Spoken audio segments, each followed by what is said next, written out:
Hi, welcome to Lupus Speaks Podcast, where we shine a spotlight on lupus who are bossing it in business, inspiring others, and making a mark in the lupus community. I'm your host, Shadrika Holmes, on a mission to showcase the incredible journeys of lupus warriors turned entrepreneurs, influencers, and advocates. So get ready for empowering stories, insightful conversations, and a dose of inspiration. This is not just a podcast, it's a platform for you to dream again. So join me as we explore the possibilities beyond lupus and celebrate the resilience of lupus community. Hi guys, welcome back to another episode of Lupus Speaks Podcast, and my name is Shant'e as your host. And today we have Miss Brittany Smith. I'm super excited to talk to you today. I'm such a fan. I love all of your work, and I am truly inspired by your story. So, for those that do not know you, could you give us a brief introduction of your lupus journey? And how has it made that experience kind of transfer over to being a influencer? Because I see you as an influencer. Oh, thank you. Thank you so much. So my lupus journey, I was diagnosed in September of 2013, but I have been experiencing symptoms since I was 15. So back in 2003, that's when I had my first blood clot. They discovered I had a blood clot in my left leg at the time, and they thought nothing. Well, they thought something of it, but they just thought it was like, all right, it's just a one-time thing. And the years went on. I had my son at 19. When I was 20, I had another incident where I had another blood clot. And before you knew it, I was getting blood clots all the time. I eventually started to lose my hair because of it. And it kind of brought me up to my diagnosis in 2013. And I felt alone. I didn't really know anyone else who had lupus besides Nick Cannon and Tony Braxton. Those are the only two people I knew at all. It's like you look around and you're like, okay, I have lupus, but what does that mean? And if your diagnosis was anything like mine, our doctors didn't really have much of an explanation either. There was like really no plan. It was kind of just like, oh, well, we'll just kind of see how it goes. And once that happened, once I felt like really alone, I decided to start talking about, not then and there, but I think maybe a couple of years later, maybe around 2014, maybe a year later, 2014, 2015, I started to post about what I was going through on Instagram. And, a couple of people started reaching out, and I was able to build like somewhat of a community. And then through the years, I just got more comfortable talking about my hair loss and talking about me being in the hospital and talking about how it has been being a mom while also dealing with lupus. And yes. Whew. Yes. So I had my first daughter in 2014, and then I just had a baby in 2022. Congratulations! Oh, girl, thank you. But it is, especially when you were told that you could not have kids. So to experience it all while dealing with lupus is definitely a lot versus people who get their lupus diagnosis after they already had kids. So it's definitely a big difference. It is a huge difference. Like, I had my son before. They told me the same thing, like, oh, you probably won't be able to have any more kids and all this other stuff. So I just put it in my head after I had my son, like, okay, well, I'm just not gonna have any more kids. So I would love to hear like more about your journey with like pregnancy and being diagnosed, because that's a whole different ballgame. Diagnosed at 20. So I feel like at that point in time, everybody's kind of like fresh out of school, or they're still in school. They're like, depending on what route you went, most people were back in that time, we was going to college. That was our goals.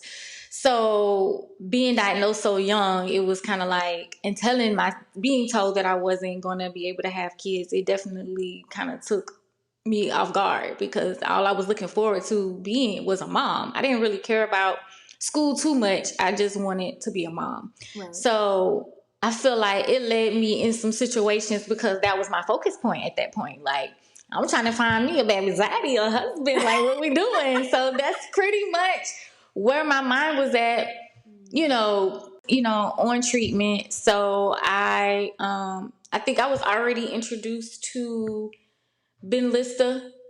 No, I wasn't. I think the only treatment that I was on was just Cellcept, prednisone, and Plaquenil. Okay. And then on that, my lupus was regulated. And at that point, the doctor I was seeing, it was actually my kidney doctor. And he was like, if you want to have children, this is the time to do it because your labs are really, really good. And my rheumatologist was against it. He was the one that told me not to try to get pregnant. And so when my kidney specialist told me to go ahead and go for the go, it took me about 3 months and I was already pregnant. Like it was so the guy I was dating at the time, it was just kind of like, let's do it. And I was like, okay, let's do it. And my daughter came. And during that process, I mean, it wasn't hard. I didn't really have a hard pregnancy, really. I was at the high risk doctor just because they wanted to make sure and monitor me. But I didn't have any issues in either one of my pregnancies. Okay. So I think it's because I waited until my lupus was regulated. However, both times after I had my children, 6 months after, I went into a huge flare. So both times I had, so it's like your body the baby is a steroid in your body is what they told me. So once that steroid is gone, over time, then your body kind of builds up a flare. Were you taking medication during your pregnancies? No. Okay. I mean, you can. I think the first time I did take prednisone at like the lowest dose as needed. Okay. And I took Plaquenil, but at that time I wasn't really, because I was already feeling good, I didn't take it consistently like I would have if I wasn't. So I know a lot of people are afraid of that, and I think both at that time my doctor was just more so concerned. We were really planning for the postpartum portion of it than the pregnancy, because he was like, "There's nothing wrong with your body, as far as like the things that grow the baby, my uterus and organs and everything like that was fine." So it was like, you can have a baby, you just need to monitor yourself post-op, making sure that you're back on your medications and things like that, because that steroid is now removed, so you will have to deal with the flare. I say this all the time. I say, if I could tell myself something, I think that I would have gave myself a little bit more time to fully understand lupus and what it really takes to, because I wasn't thinking about myself being in the flare while being, being a mom. You know what I'm saying? I was just thinking about being a mom. And then, when the flares come up, it do hinder. Like if my hands is swollen, I can't change that baby diaper, so you really have to have a support system and people that'll help you and jump in and do what they got to do, because you literally just can't do it. I'm blessed enough to have that too, because if not, it would be hard. Whew. Yeah. I got diagnosed when he was 6 or 7, and even then it was hard. I was so tired. I look back and I'm just like, oh man, thank God for, like you said, having help, because I couldn't do it. I literally could not do it. You feel so guilty. I feel like there's a lot of guilt that comes along with, like, even though we have a reason, sometimes I don't feel like that's reason enough. Not when you suffering, no. I don't want to be the parent that was just like, all they remember is me being sick. You know what I'm saying? Like, oh, my mom was always in the hospital. And then they start to like wander off and do whatever because I'm not able to be there. I'm always in the hospital. All they remember is the times when I was sick. Right. So that's always been in the back of my mind. Lupus flares usually come out in my skin. So I'm just like covered in hives. It's not like kidney issues or liver issues or heart issues. It's really just my skin. So you just take some Benadryl and you just keep it moving, Yeah. Right. Yeah. let's go back to you being a quote unquote influencer and like how the journey of you having lupus brought you to, the wigs portion of it all. Cause I mean, that's kind of like another way of me seeing you as you Mm. putting them wigs on and you styling it like it's your hair, girl. It came from your scalp. So how you get from like how did that inspire you by having lupus to transition into that? What's interesting is that like I don't even think it was me talking about lupus that got me into the wig influencing stuff. I think that how we were talking about earlier, I started going on TikTok talking about a heartbreak that I was going through. I think when I was going through the process, that's what a lot of wig companies would reach out to me and say, "Hey, we saw this video of you doing your hair and makeup. Can you do this for us?" And I think it just so happened when I finally hooked up with Love Me Hair. That's the people I work with right now. They're the ones that were more interested in like. But we also want to hear about your story. Like we want you to be showing your scars on these videos. We want women to see that like you're wearing wigs and you are still going like you're still going through the process, like you can transform your looks, and it just kind of just happened. And I love it because when people see my videos and they see the scars, most people or a lot of people don't really know. They're like, what's that? Right. And I never take offense to that because I'm like, people genuinely do not know. And I'm always like, I have lupus and this is where, like, this is how it started. And it opens up a bigger conversation. Because, like you said, like, when we were diagnosed, no one was having these conversations. Like, you have all these, I guess, lupus influencers now. I don't know if I want to call it, or maybe lupus advocates. You have Yeah. all these lupus advocates now. And I'm like, that did not exist years ago. No.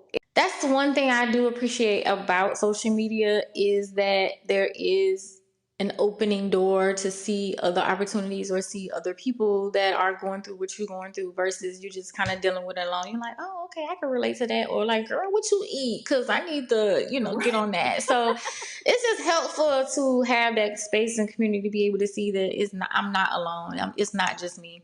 And it's bigger than that. It's just even seeing other people's dreams come to life. And it's like, I could do that. You know what I'm saying? Even though I have lupus or I have some restraints, I could still do this. So I think that's for me is like, it opened my eyes to that, it's not just the rich and famous or the wealthy, or you don't have to be a basketball player or, something big or celebrity to access those same things. So I think that's what social media did for me. I was like, oh, Yeah. I can buy my house. Yeah. Okay. So I can still live life despite like I feel like it really showed me that lupus is not the end. yeah, yeah, It's when I drove away from my doctor's office, my day of diagnosis, I just remember getting in my car and crying all the way home because I'm like, what does this mean for my son? What does this mean for me? If something happens to me, who's going to take care of him? And I'm only 25 or 26 now. What is my life going to look like in 10 years if I'm already having all these issues and you don't know. You don't know. I mean, now we know because we see it, people talking about it. But for people like us that were diagnosed pre social media, I guess, it was yeah. kind of just like so much anxiety attached to that diagnosis. Like the person who went with me, she Mhm. immediately started crying. But I was like, "What is that?" Like I Oh, somebody never. went with you? Oh, Yeah, it that's was. nice. It was a hot mess, but actually, I really appreciate her. This lady to this day. Like I wish I could have a conversation with her, but um, it was my ex boyfriend at the time. It was his mom. And as I was like going through my, like, I guess losing weight, losing hair, and just, she was just seeing, she was like, something wrong with her. She's sick, Mm. something wrong with her. And she was like, she took off of work and drove me to an urgent care just for me to get checked out. And that's what they said. They took some blood work, and that same day I got the lupus diagnosis. And What? she just immediately started crying. I was like, I don't understand. Like, I don't think it took me a while to understand what it really was. Like, it took me about a good 3 or 4 months before I really understood what I needed to do. Okay. because it was like, okay, I had the diagnosis, I had the medications, but I wasn't really taking them. I wasn't really, taking it seriously because I just was not seeing the results of it yet. So Mm-hmm. it was like once I started getting in and out of the hospital and I couldn't eat and I couldn't speak and I had to wear a diaper, and then I was like, oh, Mm. I probably should take this Yeah. medicine. Yeah.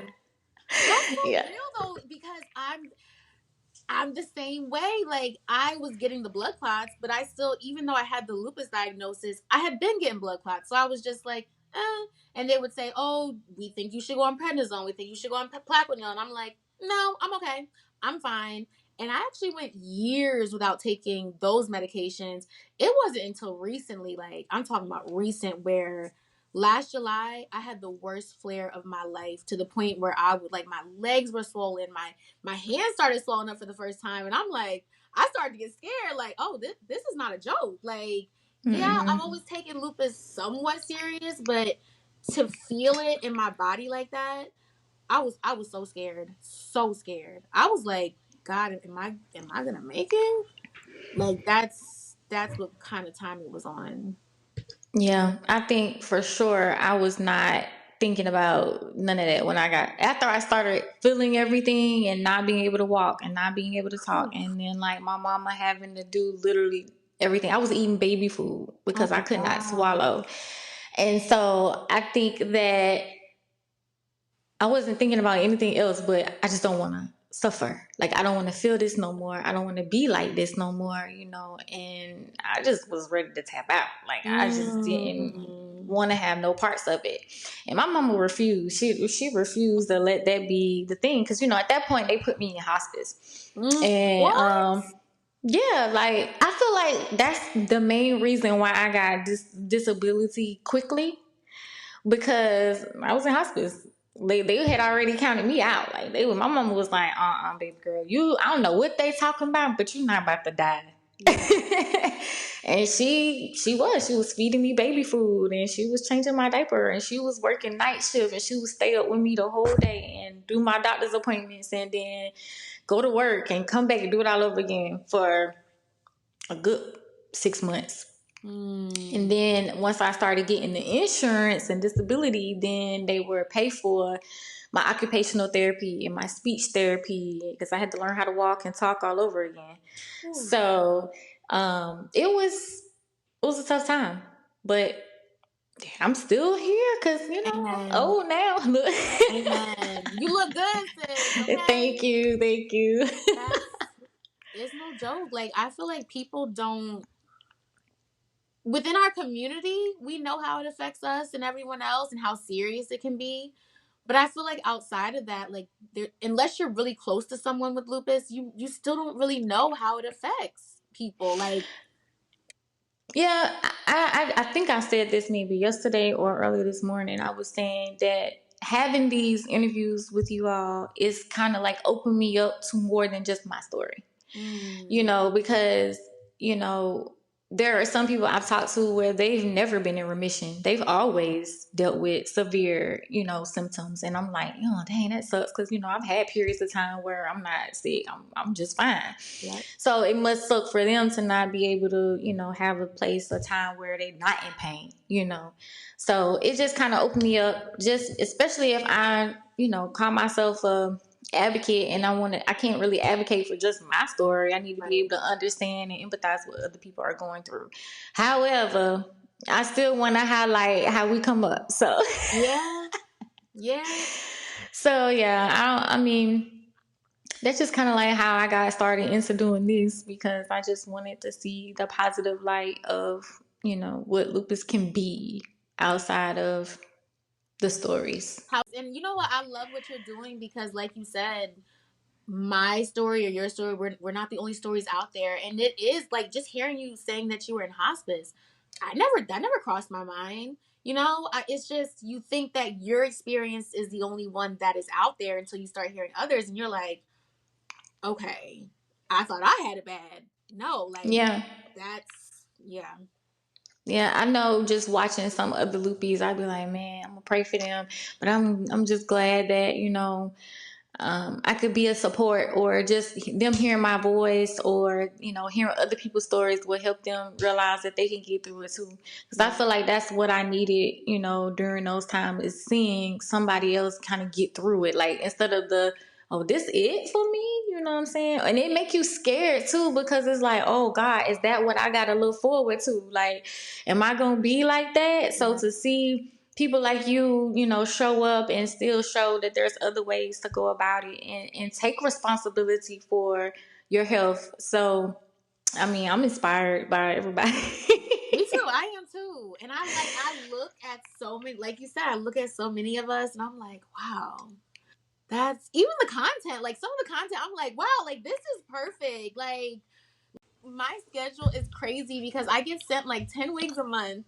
And then I have to so I have to have this content out. And sometimes they ask me to do it over again. And I'll be stressed out. So I'm like, okay, how am I going to do this? And then I sleep a lot. I'm not going to lie, I sleep a lot. So, Girl, you are so blessed that your son is older. And okay. you can do that, because my daughter is 14 months. There is no rest around there. Woo! I don't know how you do it, sis, because I don't know, by the grace of God, yeah, I'm gonna give him his credit, because baby, God is mm-mm. good. Can I tell you that like this year, I've always talked to God and I've always had a relationship with God, but this year I told myself that I was really going to trust Him, and not just say I trust Him, like really trust Him. It's been hard. Mm-hmm. It's been really hard, but I just was like, I pray every day. I've been in my Bible. I've been doing my devotionals, and I couldn't have gotten through any of this without God, like at all, not even a little bit. He has Yeah. really like made a way for me in ways that I myself could not have imagined. Literally. Yeah, for me too. Like, just even everybody responding and be more than willing to be on the podcast is like an opportunity for me, because it's like, one, I get to tell my story. I get to highlight everybody else's story. But then I was just hoping that it would create other opportunities for me. And I know that it will. I'm just being patient. Yep. And then I'm learning from you guys. Okay, like, girl, how you get these people to like Yep.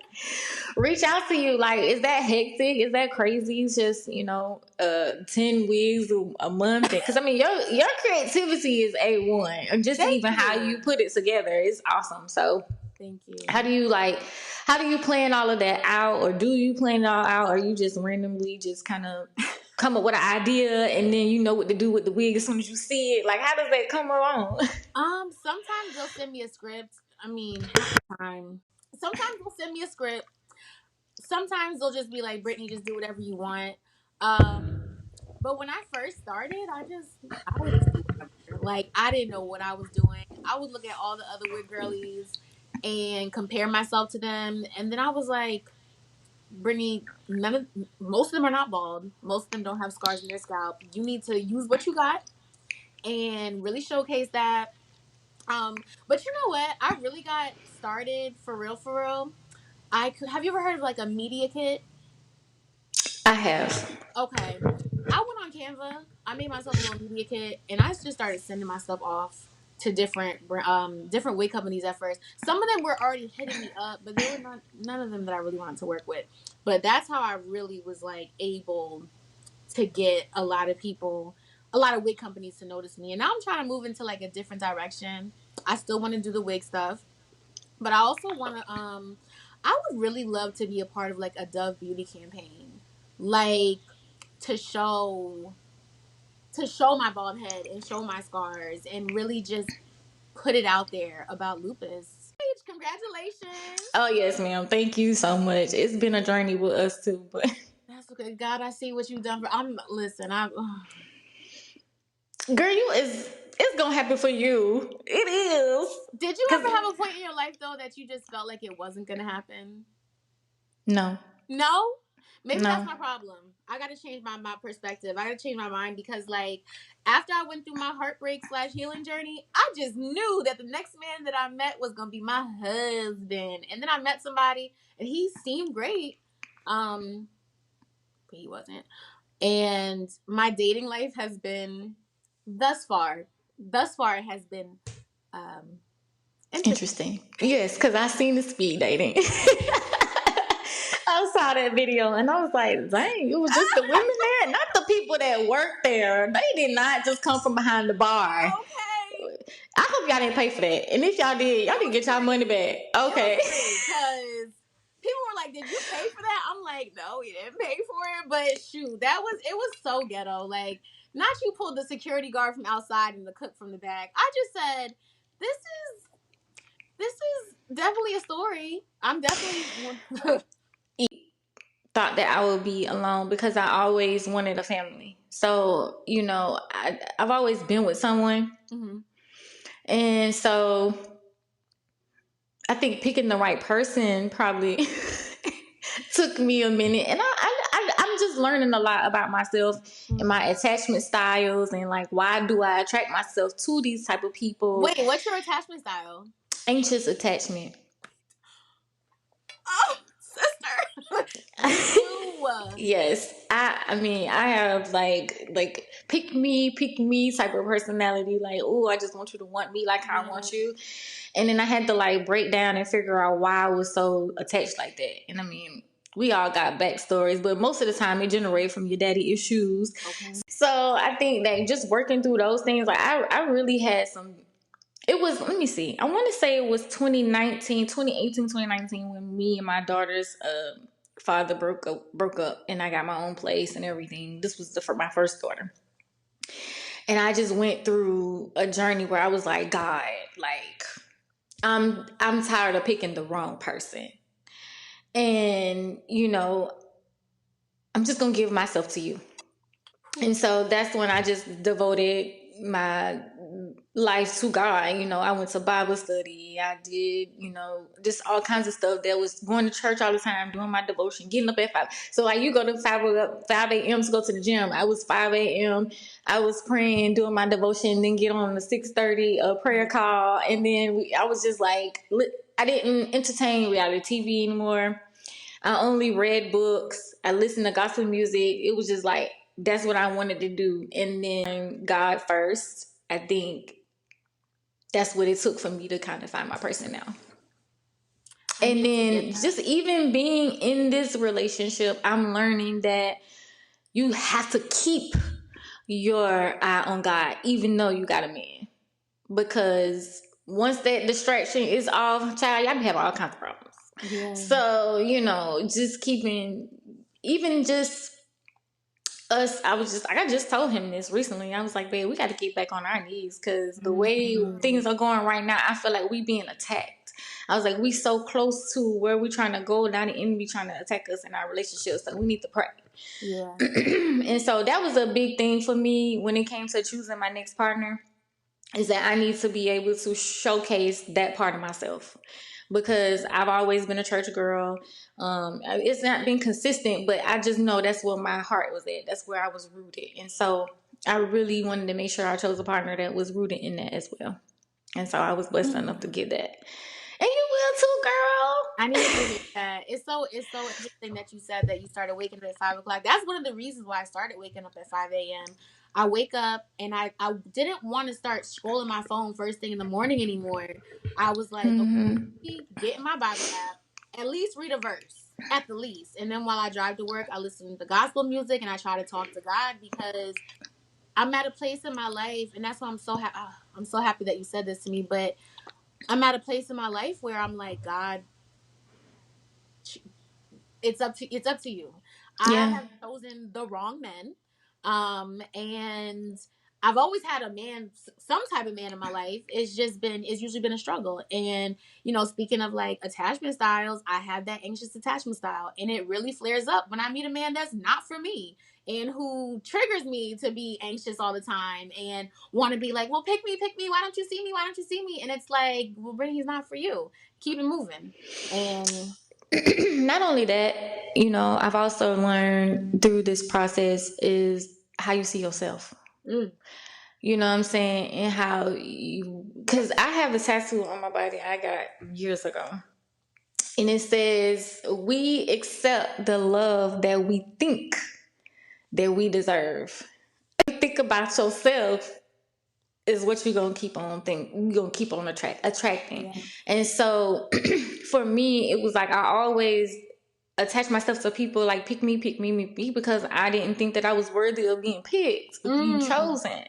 So it was like once I started flipping the script and thinking like, no, I am that girl. Like I am that prize. Like you be lucky to even get me on the phone. Okay.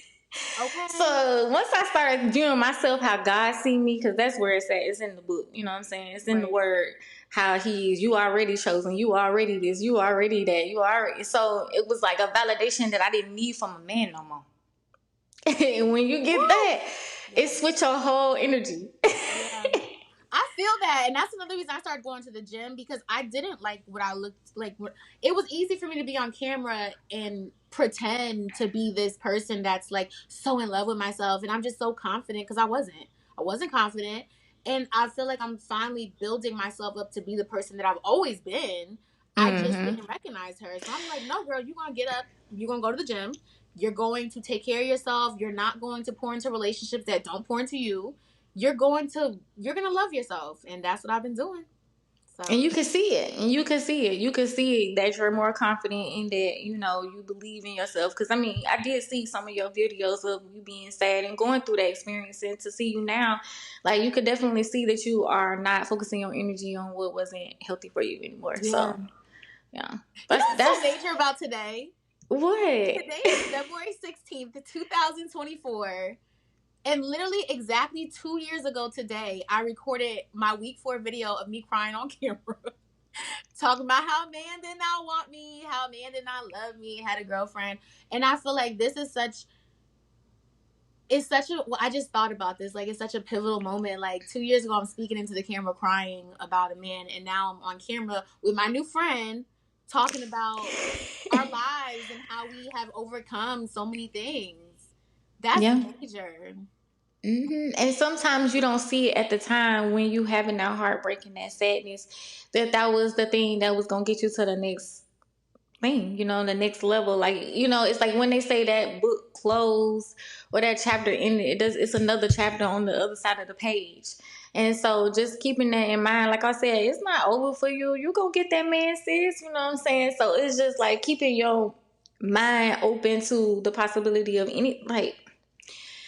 anything is possible at this point. You know what I'm saying? Whatever your heart is desired, you know what I'm saying? You're going to get that because that's God's promise to you. So as long as you focus on God's promise, what He's asked you to do, Mm-hmm. then you receive that back. You know what I'm saying? And then for me, even though we get off path and we, do our own things, or we don't hold ourselves accountable for certain situations that we chose to be in, because we have to accept that. Like, I chose this, God. You told me not to do that, man. You told me not to do that. You know what I'm saying? And just being like, taking ownership, remove your pride and just walk. You'll be all right. Yeah. The journey gets easier. It does. So And you know look at what? you I now. I actually have a question for you, because I feel Good. like since I talk a lot about dating and relationships on my TikTok, I always get this question. I never really know how to answer it because I'm not in a relationship like that. But how do you navigate having lupus and being in a successful relationship? Whew, that's a good question. So I think that choosing the right partner is probably the number one thing that you can do for this, because being vulnerable in that way, it's not easy to do. Mm. And so, and this is his first time experiencing me in a flare, because after our daughter, so this is his first time ever seeing me be like this. And this is my first time really being vulnerable enough to allow myself to be as sick as I would, I can be, you know what I'm saying? Because you kind of hide like, I'm all right, I'm okay. But no, this man done had to wash me, you know what I'm saying? I have to clean up when I accidentally myself, like just being honest, you know what I'm saying? Yeah. He's had to, do everything for me, make sure I got my medicine, make sure, so you gotta really like make sure that the person that you choose can handle that. Mm-hmm. um and that they can be, yeah, that they can be strong enough to like carry it, because people that love you, it's hard for them to see you in that space and see you like that. So he had to be able to be strong enough to carry you, physically and mentally. Right. Because sometimes when you suffering, sometimes you find yourself saying things that you probably really don't mean, and he got to be able to be like, no, no, you're beautiful. I Mm. love you just the way that you are, and you gonna get through this. We gonna get through this. Oh. And that I'll take off of work if I gotta do it. You know what I'm saying? So I'm fortunate enough to be able to, one, see how he would handle this situation and know he wasn't going to give up on me and leave me, because I've had those situations where they just wasn't prepared to see me sick.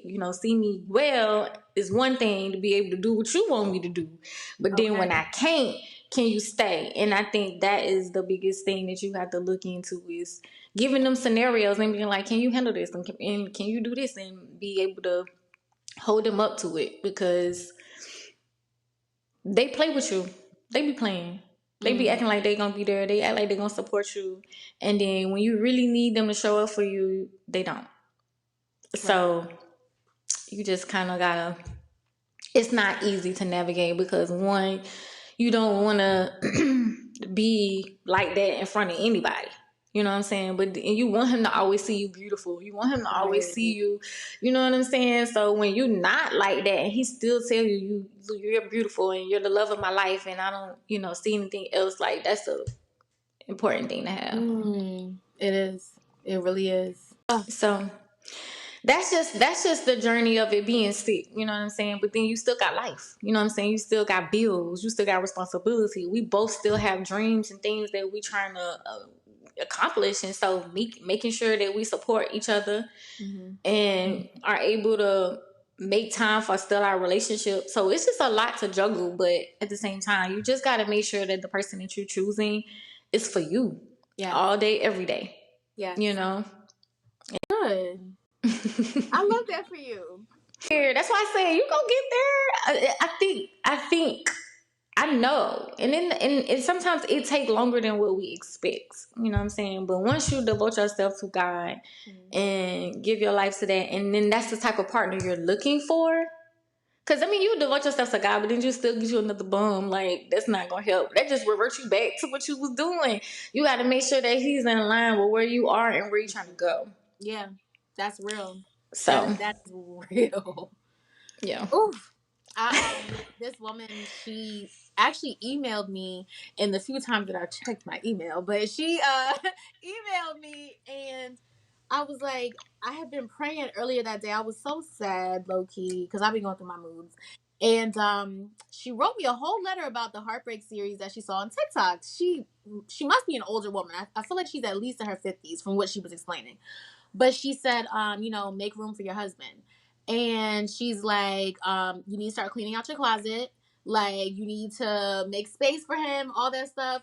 And I've heard that before, but I feel like in that moment, I'm actually currently doing that right now. But in that moment, I was like, okay, I feel like a part of me having faith and believing and trusting God is to trust that He will do these things for me. And in the meantime, I would say, be you. Like, don't try to look. I think a lot of people, especially on social media, you get wrapped up in the way other people do things. You want to emulate what you think might be a success for you, whatever. Just be you. If you, I'm trying to think, I'm trying to use an example. Like, when I first started coming on social media, I was not trying to be perfect. Like, I feel like a lot of my, I don't like to call them followers, a lot of my friends online were attracted to my story because I was It honest. was real. It was real. Yeah. Like, I don't want to be like, oh, every day is perfect. No, like, today was a hard day. Today, I felt like tearing the grass out of the ground, and I didn't, but I'm telling you that I wanted to. I would say, come as you are. You are you for a reason. So if you want to be an influencer, if you want to work with companies, you don't have to be cookie cutter. I feel like a lot of companies nowadays are looking for real. Like, no one wants that influencer that is just perfect, has a perfect body, and their hair is always perfect, and they have the perfect life. I mean, sure, I guess it feeds a um certain audience out there, but literally come as you. Get your phone out. If you don't have a camera, you don't have to have the latest camera. You don't have to have the latest filming equipment. Set your phone up. You might not even have a tripod. Set it up on some books or hold the phone in front of your hand and start recording. Someone's gonna see it, and if it's meant for you, you're gonna go as high as you want to go. And that's the only real advice I have. Did I answer that? Okay.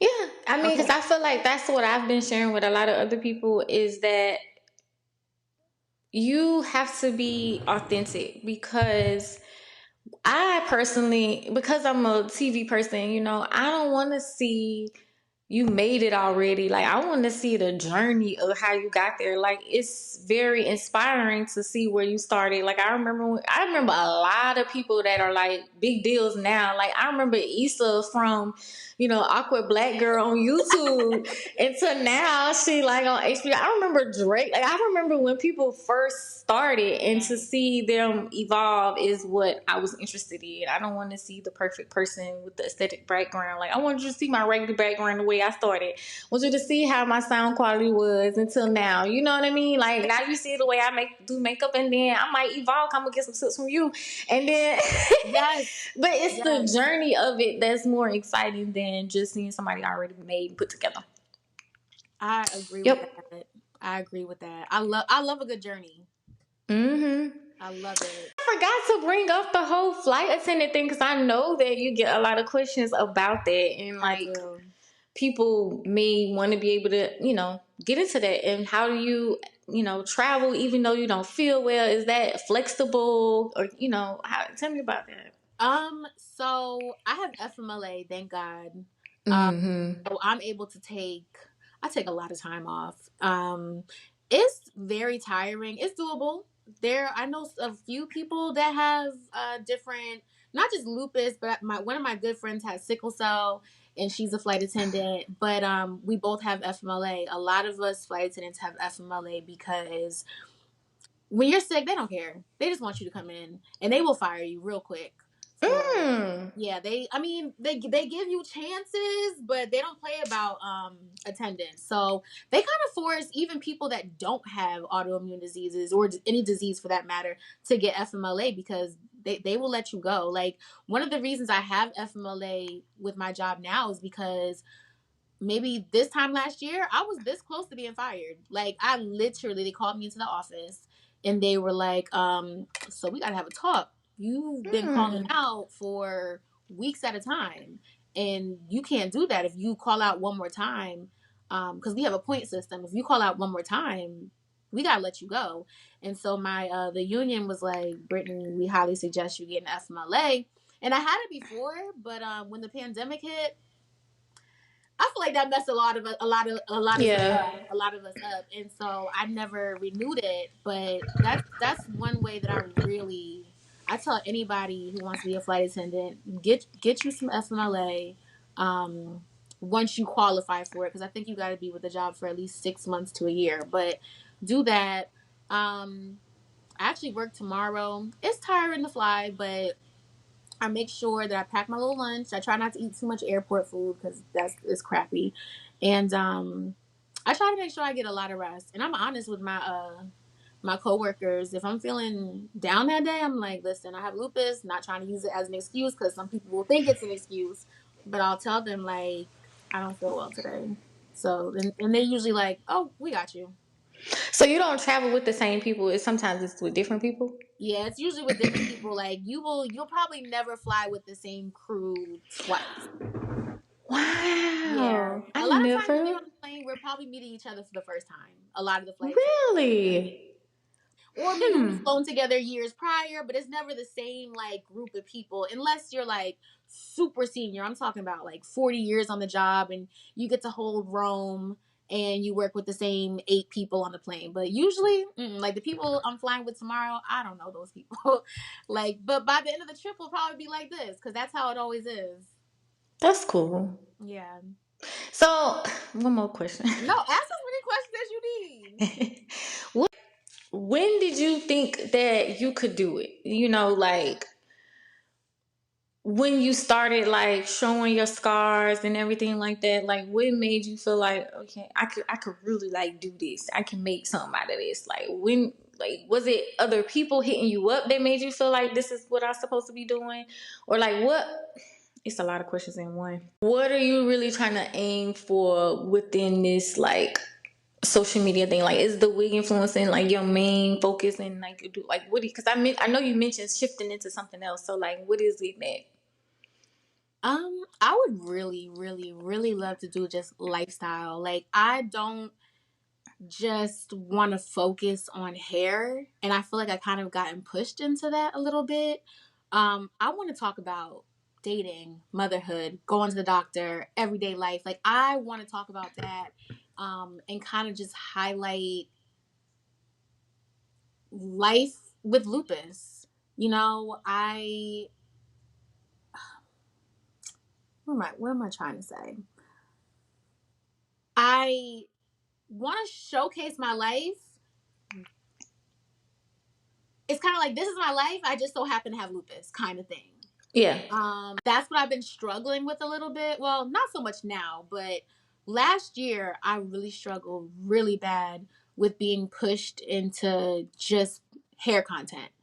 And I started to feel guilty, even though it's what pays my bills now. But I started to feel guilty because a lot of my friends online, they didn't start off by me just talking about hair. A lot of times I was just coming on there and just talking about whatever. And now here I am saying, oh, hey guys, you should really buy this wig. When, yeah, that's fine and dandy, but I want to talk about other stuff. I want to talk about how I went on this date, or I want to talk about how my son be having me running around all over the place, or I want to talk about my flight attendant life. So I've been trying to like make a schedule where like I haven't incorporated it yet, but might try to do like flight attendant Fridays and show me going to the gym on Thursdays, and maybe talk about something else on Wednesdays, and just rotate it out so people kind of get used to me showcasing my entire life. That about even dating, like you have to learn to love yourself, and I think that that's why I forced myself to go out for my birthday, and do birthday dinner, and sit there and be uncomfortable, because I was so uncomfortable. I actually cried a little bit in the car driving, and I started talking to God. And then when I got to the restaurant, like they gave me this big table by myself, and I just imagined God sitting next to me. And I just was like, okay, I'm okay. Like, I'm okay. I'm still going to celebrate myself. I love myself, because one thing that I've always struggled with is finding happiness with myself. Yeah. It's easy for me to find happiness when I got a man and I'm just so wrapped up in him. But I'm like, Brittany, are you happy when you're alone? No. Are you happy when you're sitting here by yourself? No. Are you happy when you don't have a man on your line all the time? No. So you need to figure out how to be happy without all those other things happening. And so that's what I've been really trying to learn. So when you were speaking about the whole dating stuff, I'm like, wow, like that spoke to me. Like, I needed to hear that, because I still struggle with that. I still struggle with, like, just the other day I was crying to God, and I called myself being angry with God, like, God, Don't rush it. yeah. Don't rush it, because one thing I do miss is being by myself. Do you? not, I hear not, that so not. much. No, not like in the relationship part of it, but just alone time by myself. Like You having know what your I'm own, saying? yeah. Yeah, because it's like baby, and then him, and then other people, and then like I miss just being able to sit in my room. Wow. You know what? My best friend says that all the time. And I'm like, what? And she's like, no. Like, she has a key to my place. And sometimes I'll be like, oh, meet me at my house. I'm running out. And one day I came in, and it was just, I walked in, it was silent. She didn't have a TV on. She didn't have nothing on. And I said, what are you doing? She said, is this what it feels like to just Have a peace of mind, just your mind, just your thoughts, not mommy, can you juice, mm, mama, can you fix my hair, can you do this, babe, I love you, I want to be, I love you. It's just like, woo. I mean, yeah. you appreciate it and you love it, but there isn't a lot of time to just be alone, like I said. Like, thank you for having me on your show. Like, this is gonna go far. I don't know anybody else who is interviewing, especially Black women. Like, we need a space. Women of color, like, we are overlooked a lot of times when it comes to just Anything. Just the fact, anything. yeah, like we Yeah, just black. because we black, and they're like, girl. Yeah.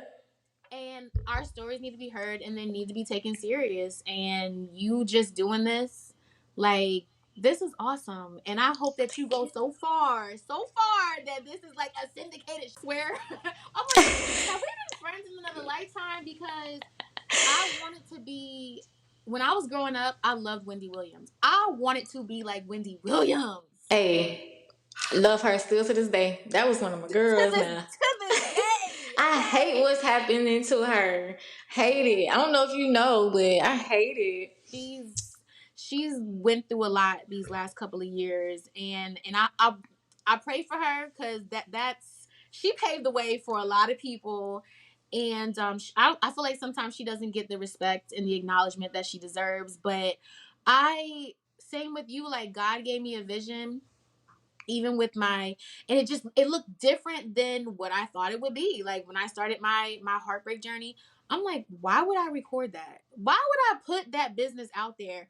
And a lot of people, like, I mean, people say mean things to you online. That's just Mm-hmm. what it is. But it was really hard at first because I'm like, why am I doing this? People are stitching my videos, calling me all types of stupids, all types of dumbs. Yeah, like it was bad. It was bad at first. I forgot that they could do that. You Yeah, know it was bad at what? first, like to the point where I think after that week 4 video, not even think, after that week 4 video, I released another video saying that I wasn't gonna record any more videos. I was done. And my sister was like, didn't you tell me that like you felt like God told you to do this? I was like, yeah. And she's like, so then why do you care what people have to say? Not everyone's gonna like you. And I was like, all right. And that's when I started doing it. And then it just transformed into what my life is now, where I can talk more about lupus and more about the things that really matter to me. And I'm just, life have, like, God be showing out. He really does. And I'm grateful. I'm so grateful. And that's the thing. Just your belief. Who Mm-hmm. you think you are. Because it's like, not that God owes you anything, you know what I'm saying? You know, he's your child. You're his child, so he's going to take care of you. It's just so that's the faith, you know, that, and you have to trust that it's not gonna come when you want it. It's gonna be right on time. And like, there are so many times that I've just worried about money so much. And child, he be coming through. And I just be like, why was I even worried in the first place? Like, why did I have any doubt? Why was I stressed out when I already know he was going to show up? Already knew it. So that's why I suggest to just keep that bond going, strengthen it, focus Yeah. on you, and your person is working on him. You know what I'm saying? And because you don't want nobody working on them. Shot. Because then you end up with a whole project. Because you know so much, and then you be like trying to help. And that was one thing that Iana said yesterday or the day before yesterday. She said, there's a difference between helping somebody and supporting them. Mm. Mm. And I said, sis, what you said? Okay. Let me. That's real. Because you don't think it's a difference, really. And I can't verbatim say how she explained it, but I just remember that statement that stuck out to me. I was Yeah. like, oh, it is a difference. It is. Dang. So It's such a small statement, but it's profound. it Like, is. wow. Yep. And I don't want any more Build-A-Bear men. I need my man. I mean, he's not gonna be perfect when he comes to me. He just needs to be perfect for me. Like I'm ready for that. But in the meantime, I'm enjoying life. Enjoy it. Yeah.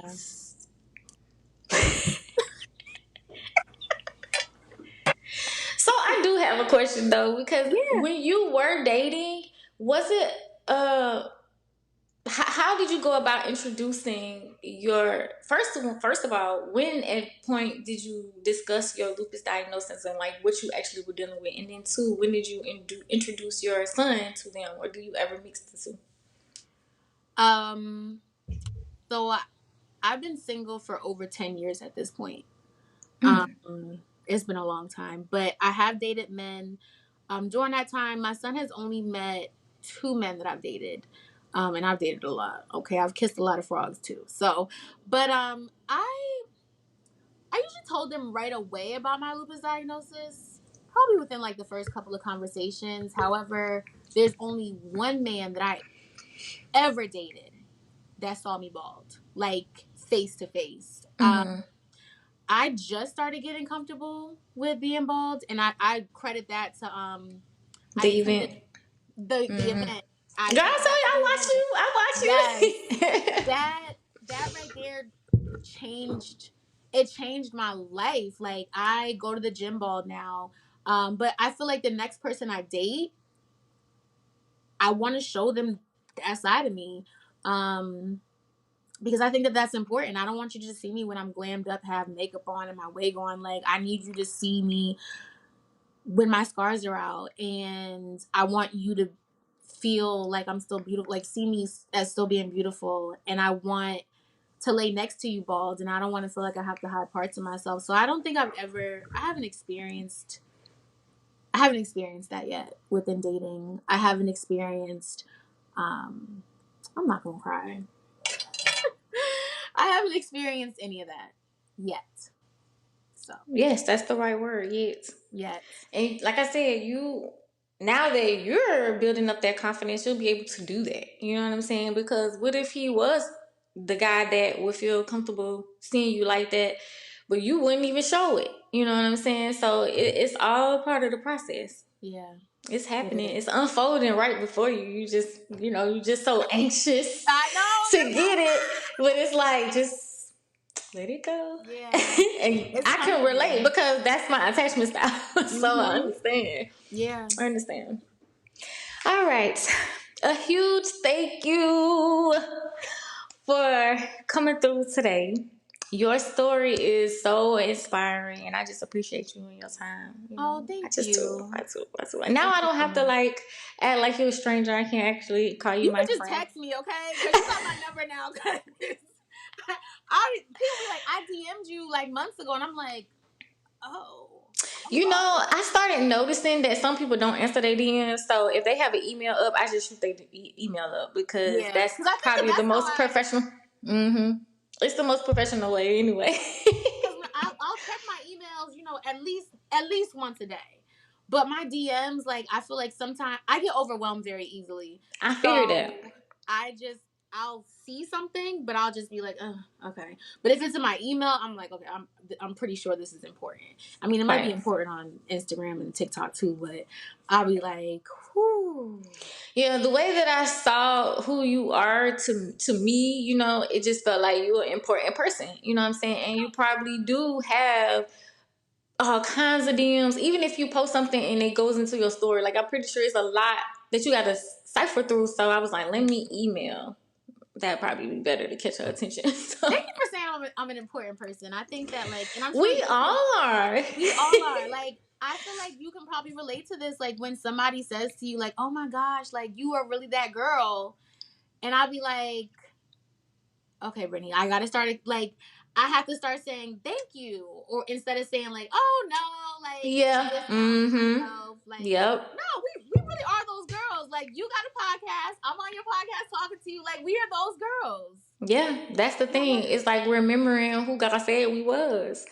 Because I mean, of course, with lupus, you don't think that of yourself no more. It kind of over time just kind of like erases, because you're not the person you thought you used to be. You know what I'm saying? So that part of you is dead. It's like what you about to do with what you got now and Right. rebuild from there or elevate from there or it's I guess it's just the becoming of like who you were supposed to be or who you God said you was the whole time. It's just like coming into that. It takes some time, and sometimes it takes having lupus. Sometimes it takes bad breakups. Sometimes it takes all of that. Okay. But we get there and we end up getting the matters of our heart. So it's a win. Amen. Amen. Oh, all right, you guys. Thank you so much for tuning in to another episode of Lupus Speaks podcast. And I'm so happy to have talked to Brittany Smith, Miss Brittany Smith. Thank you, sis. Thank you so much. And I will be back with you guys next week. Bye. As we wrap up another episode of Lupus Speaks, I hope you are leaving with renewed inspiration and a belief that dreams are attainable despite lupus or any chronic illness. Let's keep the conversation going by connecting with us at Lupus Speaks on Instagram, TikTok, and YouTube. Please remember you are not alone on this journey and that your dreams are not defined by lupus.